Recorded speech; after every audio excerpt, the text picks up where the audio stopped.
Hi friends, welcome to my channel. Today we are going to discuss about the topic is chemical reaction. What is a chemical reaction? Chemical reaction or the process in which new substance with new properties are formed.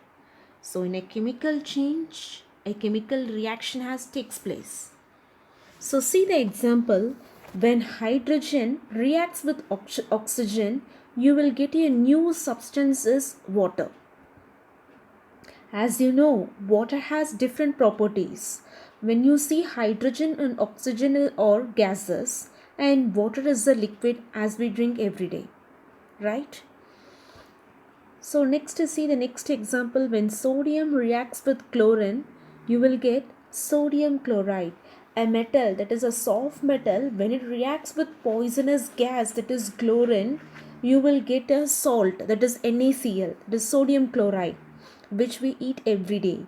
So here a new substance, the first example water is formed. In second example we will get sodium chloride, a new substance with new properties. Water has some properties, hydrogen has some properties, oxygen has some properties, sodium chloride has some properties. So we can say a new substance with new properties is formed. So the substance which is present on the left hand side is called as reactants. The substance, it is a new substance which are present on the right hand side is called as products. So now I will tell you the difference between the element and compound. Element means single atom. So you can say hydrogen, it is the element, single, only hydrogen atoms is present. Oxygen, only oxygen atom, so it is the element. Sodium, it is the element. Chlorine, it is the element. So see water. Water means it contains hydrogen and oxygen. So you can say it as a compound. Two elements or more than two elements is called as compound. Sodium chloride, here product formula is sodium, NaCl, sodium and chlorine. So you can say sodium chloride is a compound. Element means single atom, compound means two element or more than two element is called as a compound. So next we are going to see about the characteristics of a chemical reaction. Characteristics, that is features, how we can identify a chemical reaction has taken place. So see the first example, that is a burning of a candle. So first characteristics is change in state. The example is burning of a candle. So see the candle. So initially the candle is a hydrocarbon, it is solid in state. When you burn the candle, what will happen? You will get a liquid wax, as well as burning of the candle which gives out carbon dioxide as well as water vapor. So what is a state? State is nothing but solid, liquid and gas. By burning of the candle, initially it is a solid. When it is burning, it will gives you a liquid wax. When the candle is burning, it will gives out gases, that is carbon dioxide and water vapor. So when this is happening, you can say it as a chemical reaction has taken place. And see the next example, that is a change in color. Change in color. So for this, in a beaker, you are taking a copper sulfate solution and immerse one iron nail into the solution. Initially copper sulfate solution is blue in color. Okay, when these two react, what will happen? You will get the new product is ferrous sulfate and it displaces out the copper. So in the third chapter, we are going to discuss, that is the lesson name is metals and non-metals. In that series, we are going to learn about high reactive element displaces a low reactive element. So here, what is happening? So it forms the new product is ferrous sulfate and it displaces out the copper. Then the solution which turns to green color. So this color change also indicates a chemical reaction has taken place. Next we'll see the next characteristics, that is the evolution of a gas. So take one beaker. In the beaker add dilute sulfuric acid. What is the meaning for dilute sulfuric acid and concentrated sulfuric acid? Dilute means water level is less.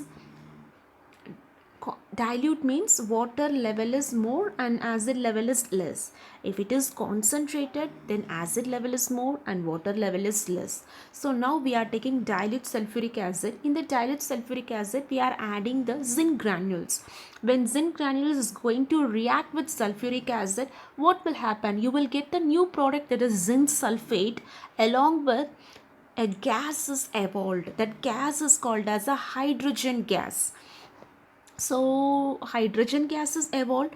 If we need to check that the gas is a hydrogen gas or any other gas, then you can connect one delivery tube by means of this beaker.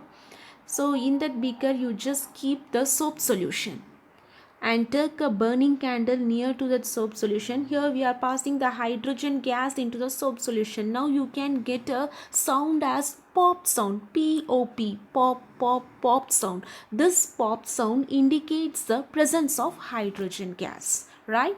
By evolution of a gases also, we can indicate a chemical reaction has taken place. And see the next one. So the next one characteristics is a change in temperature. So take one beaker, add quicklime. So quicklime is nothing but calcium oxide, and add water into the beaker.